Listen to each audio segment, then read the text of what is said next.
오늘 하세나 본문은 열왕기상 8장 22절에서 32절까지의 말씀입니다. 그런 다음에 솔로몬은 이스라엘 온 회중이 보는 데서 주님의 제단 앞에 서서 하늘을 바라보면서 두 팔을 들어서 펴고 이렇게 기도하였다. 주 이스라엘의 하나님, 위로 하늘에나 아래로 땅에나 그 어디에도 주님과 같은 하나님은 없습니다. 주님은 온 마음을 다 기울여 주님의 뜻을 따라 사는 주님의 종들에게는 세우신 언약을 지키시고 은혜를 베푸시는 분이십니다. 주님께서는 주님의 종인 내 아버지 다윗 임금에게 약속하신 것을 지키셨으며 주님께서 친히 그에게 말씀하신 것을 오늘 이렇게 손수 이루어 주셨습니다.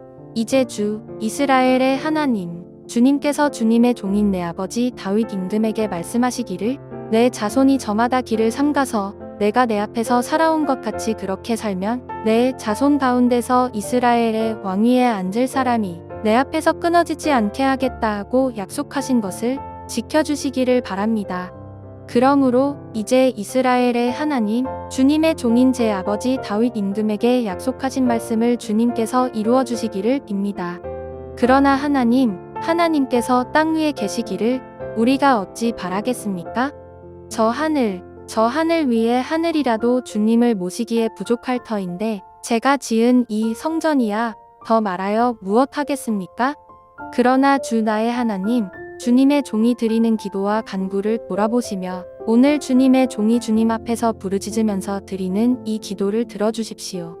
주님께서 밤낮으로 눈을 뜨시고 이 성전을 살펴주십시오. 이곳은 주님께서 내 이름이 거기에 있을 것이다 하고 말씀하신 곳입니다. 주님의 종이 이곳을 바라보면서 기도할 때에 이 종의 기도를 들어주십시오. 그리고 주님의 종인 나와 주님의 백성 이스라엘이 이곳을 바라보며 기도할 때에 그 기도를 들어주십시오. 주님께서 계시는 곳 하늘에서 들으시고 들으시는 대로 용서해 주십시오. 사람이 이웃에게 죄를 짓고 맹세를 하게 되어 그가 이 성전 안에 있는 주님의 제단 앞에 나와서 맹세를 하거든 주님께서는 하늘에서 들으시고 주님의 종들을 심판하시되 악행을 저지른 사람은 죄가 있다고 판결하셔서 벌을 주시고 옳은 일을 한 사람은 죄가 없다고 판결하셔서 옳음을 밝혀주십시오. 밤새 평안하셨나요? 이 하루도 또 이 한 주도 하나님의 선하신 은혜가 우리 성도님들을 가득 품어주시길 기원합니다. 열왕기상 8장에는 솔로몬이 성전 건축을 마친 후 봉헌식을 하는 내용이 담겨 있습니다. 그리고 그 순서에는 당연하게도 기도가 빠질 수 없지요. 오늘부터 3일 동안 살펴볼 내용이 바로 성전 봉헌식 순서 안에 있는 솔로몬의 기도입니다. 이 가운데서 오늘은 22절부터 30절까지의 내용을 간략하게 살피고 31절부터 32절은 내일 본문과 함께 살피도록 하겠습니다. 솔로몬은 성전 봉헌식에서 봉헌을 위한 기도를 하는데 그 기도 시작에 다윗 언약을 언급합니다. 그 이유는 분명합니다. 이 성전이 완성될 수 있었던 것은 다윗이 준비한 많은 제물도 또 솔로몬의 지혜도 아닌 오직 하나님이 당신의 약속을 이루어 주셨기 때문입니다. 그 약속은 사무엘하 7장 11절 이하에 다윗 언약에 잘 나타나 있는데 바로 하나님이 다윗의 아들로 하여금 당신의 집을 짓게 하시겠다는 것입니다. 솔로몬은 자신이 지은 성전이 하나님의 약속의 성취임을 제대로 이해하고 있었습니다. 그렇기에 약속을 이루어 주신 하나님께 감사하기 위해 다윗 언약을 먼저 이야기한 것입니다. 더불어 그 언약 가운데 있는 또 다른 내용들도 하나님이 이루어 주시기를 바라고 있는 것이지요. 이어지는 내용은 우리로 하여금 성전의 본질을 되돌아보게 합니다. 솔로몬은 하나님께 다윗 언약을 상기시킨 후 자신이 지은 성전에 대해 하나님께 아뢰입니다. 그 내용은 자신이 지은 성전은 별 볼 일 없다는 것이지요.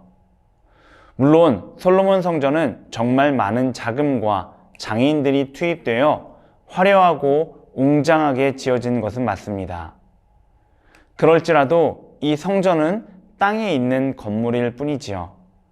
감히 하나님을 모실 자격도 능력도 위치도 가지지 못한 이 땅의 장소일 뿐입니다. 솔로몬의 표현을 빌리면 하늘과 하늘들의 하늘이라도 주님을 용납하지 못하는데 어떻게 자신이 지은 성전에 하나님이 계실 수 있냐고 말합니다. 그럼에도 솔로몬은 하나님의 약속을 힘입어 하나님께서 당신의 이름을 이 성전에 두시기를 간구합니다. 성전이 크고 멋지고 뛰어나서가 아니라 오직 하나님의 은혜로 그 일을 이루어 주십사 간구합니다. 또 이 성전을 향해 하나님의 이름을 향해 기도할 때에 응답해 주십사 간구하지요.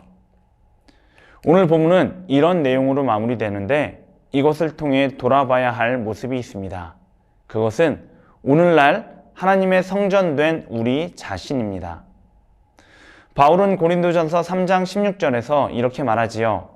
너희는 너희가 하나님의 성전인 것과 하나님의 성령이 너희 안에 계시는 것을 알지 못하느냐.